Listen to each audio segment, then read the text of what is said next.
اسلام دنیا کا وہ واحد مذہب ہے جو انسان کو مایوس نہیں ہونے دیتا،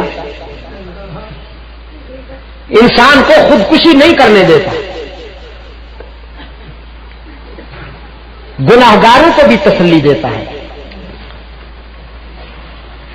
حضرت وحشی بن حرب رضی اللہ تعالی عنہ، جو ابھی رضی اللہ تعالی عنہ نہیں ہوئے تھے، کافر فتح مکہ کے بعد سرکار دو عالم صلی اللہ علیہ وسلم کی خدمت میں آئے،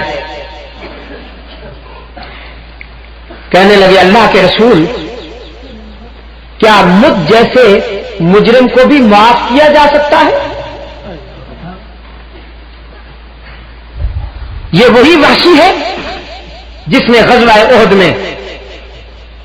اسلام کے بازو شمشیر افغن حضرت حمزہ رضی اللہ تعالی عنہ کو ٹکڑے ٹکڑے کر دیا تھا۔ یہ کرائے کا قاتل تھا وحشی بن حرب۔ غزوہ بدر میں مشرکین مکہ کے جو وڈیرے مارے گئے تھے، اس کا بدلہ لینے کے لیے انہوں نے وحشی کو خریدا اور اسے کہا کہ تم اسلام کے نامور فرزند کو قتل کرو، ہم تمہیں منہ مانگا انعام دیں گے۔ چنانچہ انہی کے ہاتھوں سے حضرت حمزہ رضی اللہ تعالی عنہ شہید ہوئے۔ اس نے حمزہ کی آنکھیں نکال لی، کان کاٹ لیے، ناک کاٹ لیا، بازو توڑ دیے، سینہ شک کر کے جگر نکال لیا۔ میدان میں بکھرے ہوئے تھے حضرت حمزہ کی لاش کے ٹکڑے۔ سرکار دو عالم صلی اللہ علیہ وسلم جب تشریف لائے،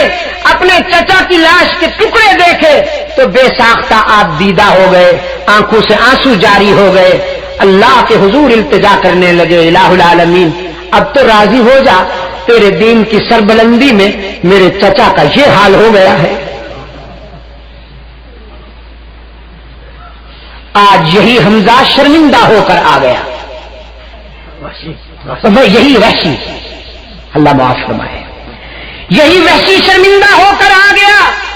رسول اکرم صلی اللہ علیہ وسلم کی خدمت میں کہنے لگا، میں اگر اسلام قبول کر لوں تو کیا مجھے معاف کیا جا سکتا ہے؟ مجھے جنت مل سکتی ہے؟ سرکار دو عالم صلی اللہ علیہ وسلم نے فرمایا، ان اللہ لا یغفر ان یشرک بہ وَيَغْفِرُ مَا دُونَ ذَلِكَ لِمَن يَشَاءُ۔ اسلام قبول کرنے کے بعد بس ایک جرم ہے جسے معاف نہیں کیا جائے گا، باقی ساری خطائیں معاف ہو سکتی ہیں، اور وہ جرم ہے شرک۔ اگر شرک کا ارتکاب ہو گیا تو معافی نہیں ملے گی۔ وحشی کہنے لگا، اللہ کے رسول، وہ قرآن میں ایک اور آیت بھی اتری ہے کہ من قتل منکم مؤمنا متعمدا فجزاؤہ جہنم خالدین فیہا، خالدن فیہا، جزاک اللہ۔ من واحد ہے نا، جزاک اللہ۔ جس نے تم میں سے جان بوجھ کر کسی مومن کو قتل کر دیا ہو، وہ ہمیشہ جہنم میں رہے گا۔ اور وحشی عرض کرتا ہے، اللہ کے رسول،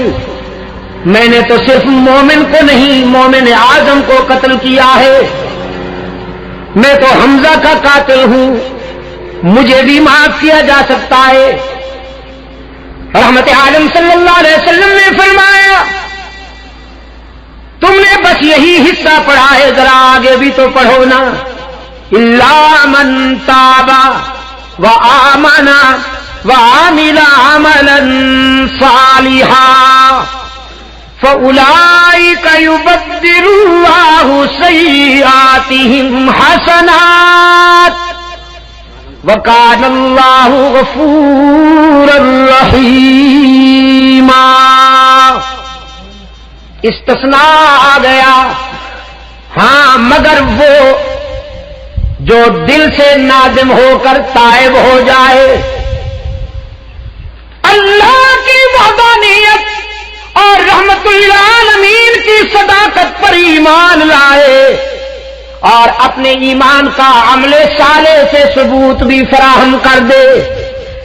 تو رب نے فرمایا اس کی یہ خطا بھی معاف کی جائے گی، بلکہ صرف معاف نہیں کی جائے گی، سیئات حسنات۔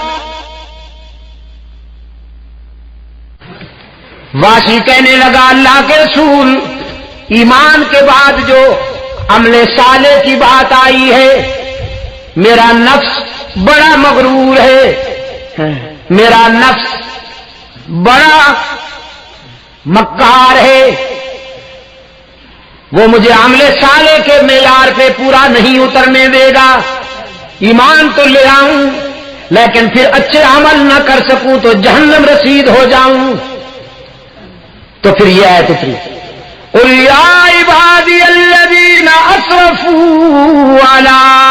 انفسہم لا تقنطوا من رحمت اللہ ان اللہ یغفر الذنوب جمیعا انہ هو الغفور الرحیم۔ میرے گناہگار بندوں کو بتا دو جنہوں نے زندگی کے سفر میں بہت ٹھوکریں کھائی، نفس کے دھوکے کھائے، گناہ ہو گئے، انہیں بتا دو تمہارے گناہ بہت صحیح لیکن میری رحمت سے تمہیں مایوس نہیں ہونا چاہیے۔ باز آ ہر آنچ ہستی باز آ، گر کافرو گبرو بت پرستی باز آ، ای درگہ ماں درگہ نومیدی نیست، صد بار اگر توبہ شکستی باز آ۔ او گناہگار، اگر 100 مرتبہ توبہ کر کے توڑ دی، نبھا نہیں سکا تو مایوس ہونے کی کوئی بات نہیں، ایک مرتبہ پھر میرے در پہ آ کے دیکھ، جبین نیاز جھکا کے دیکھ، طلب کا دامن پھیلا کے دیکھ،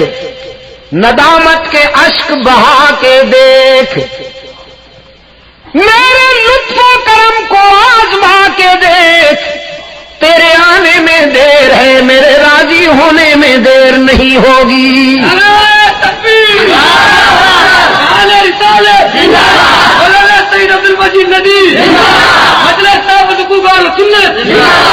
چترال کے روشن ضمیروں، میں کہا کرتا ہوں باقی جہاں جاؤ گے لوٹے جاؤ گے، یار لوگوں نے دکانیں سجا رکھی ہیں، زلفیں بڑھا رکھی ہیں، چادریں چڑھا رکھی ہیں، جھنڈیاں لہرا رکھی ہیں، اور سلوگن یہ ہے کچھ لے کے آؤ گے تو کچھ لے کے جاؤ گے، خالی ہاتھ آؤ گے تو